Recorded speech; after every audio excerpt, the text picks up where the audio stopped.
नमस्कार। आज हम दिल्ली में जो एक बहुत ही गंभीर और दुखद विस्फोट हुआ है हाल ही में, उस पर बात करेंगे। हमारे पास इससे जुड़ी कई शुरुआती रिपोर्टें हैं, कुछ एनालिसिस भी हैं। हमारा मकसद है कि इन सब स्रोतों को देखें और समझें कि इस घटना के अहम पहलू क्या हैं। कुछ ऐसी बातें जो शायद पहली नज़र में सामने ना आई हों। तो चलिए शुरू करते हैं। जैसा कि ये रिपोर्ट्स बता रही हैं, ये घटना हुई सोमवार 10 नवंबर 2025 की शाम। करीब 7 बजे का वक्त था और जगह दिल्ली का एक बहुत व्यस्त इलाका, लाल किला मेट्रो स्टेशन। वहां गेट नंबर 1 के पास एक कार खड़ी थी, उसमें धमाका हुआ। आप सोचिए, वो वक्त, वो जगह। लाल किला मेट्रो स्टेशन वैसे ही कितना बिजी रहता है। इन पेपर्स में कार का जिक्र है, एक हुंडई i20। कह रहे हैं कि विस्फोटक इसी गाड़ी में रखे थे। ये जो तरीका है ना, कार बॉम्ब वाला, ये अपने आप में कई सवाल खड़े करता है। बिल्कुल। और जो जानकारी सामने आई है वो ये बताती है कि कार में अमोनियम नाइट्रेट जैसे हाई पावर विस्फोटक का इस्तेमाल हुआ था। ये जानना ज़रूरी है क्योंकि अमोनियम नाइट्रेट, जैसा कि इन स्रोतों में भी कहीं कहीं इशारा है, वो चीज़ है जो मिल तो आसानी से जाती है क्योंकि खेती में इस्तेमाल होती है खाद की तरह, लेकिन यही बात इसे खतरनाक बना देती है। इसे विस्फोटक में बदलना उतना मुश्किल नहीं है और इसका इस्तेमाल होना दिखाता है कि हमला करने वालों का इरादा ज्यादा से ज्यादा नुकसान पहुंचाना था। और अफसोस की बात है कि वो उसमें कामयाब भी हुए हैं। जो आंकड़े इन रिपोर्टों में हैं वो तो दिल दहला देते हैं। इस भयानक हमले में 12 से 13 लोगों की जान चली गई है और 20 से ज्यादा लोग घायल हुए हैं। ये सिर्फ नंबर नहीं है, ये जाने हैं, परिवार हैं जो जड़ गए। निसंदेह किसी भी एनालिसिस से पहले इसका जो मानवीय पहलू है वो सबसे भारी है। जब ऐसी कोई घटना होती है तो उसका असर सिर्फ शारीरिक चोटों या जान जाने तक नहीं रहता। इसका जो मनोवैज्ञानिक असर होता है ना, वो बहुत गहरा होता है। पूरे समाज में एक डर, एक असुरक्षा का माहौल बन जाता है।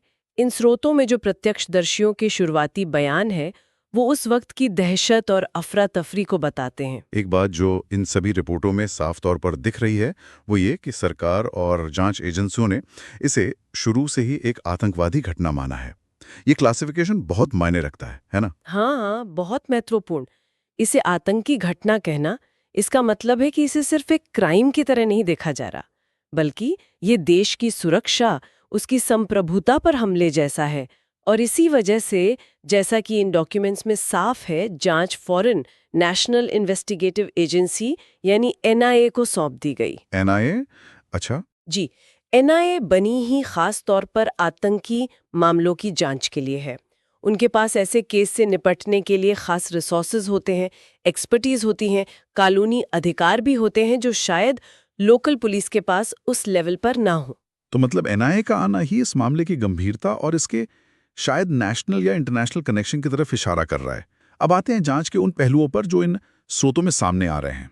एक नाम काफी लिया जा रहा है, डॉक्टर उमर मोहम्मद, जिसे मुख्य संदिग्ध बताया जा रहा है। जी हाँ, डॉक्टर उमर मोहम्मद का नाम मुख्य संदिग्ध के तौर पर आया है।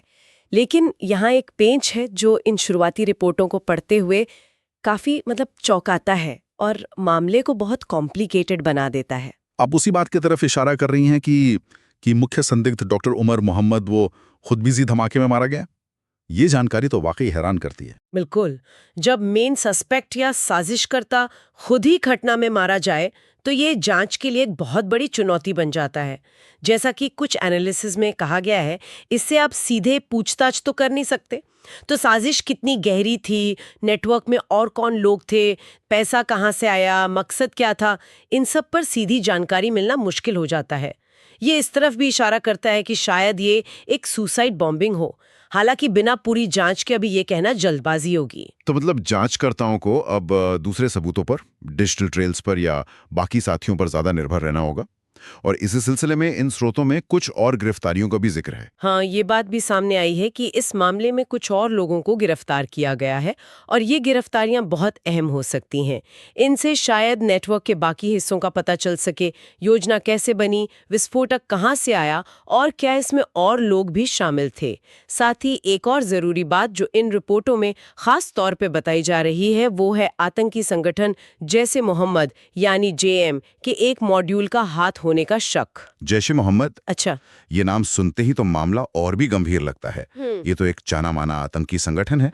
इसके तार तो सीमा पार से जुड़े माने जाते हैं और भारत में पहले भी कई बड़े हमलों में इसका नाम आया है।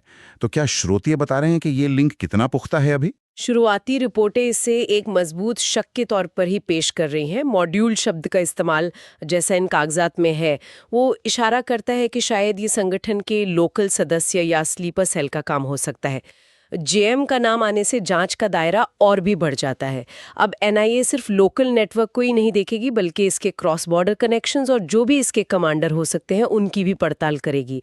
अब ये देखना होगा कि जो लोग गिरफ्तार हुए हैं उनसे पूछताछ में इस जेएम लिंक की पुष्टि कैसे होती है। ये वाकई एक कई लेयर्स वाली जांच लग रही है।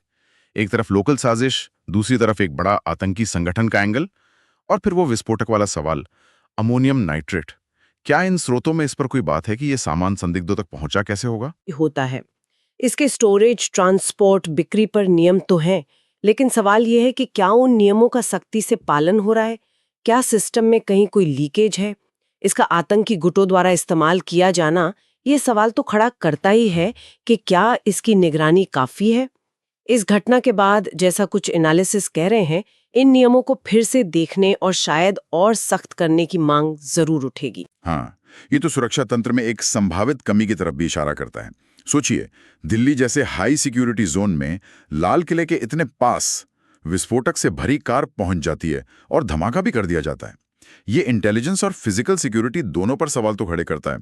क्या स्रोत इस पहलू पर कुछ कहते हैं? सीधे तौर पर सुरक्षा चूक पर उंगली उठाने से ज्यादा स्रोत अभी फैक्ट्स बताने पर ही फोकस कर रहे हैं, ऐसा लगता है।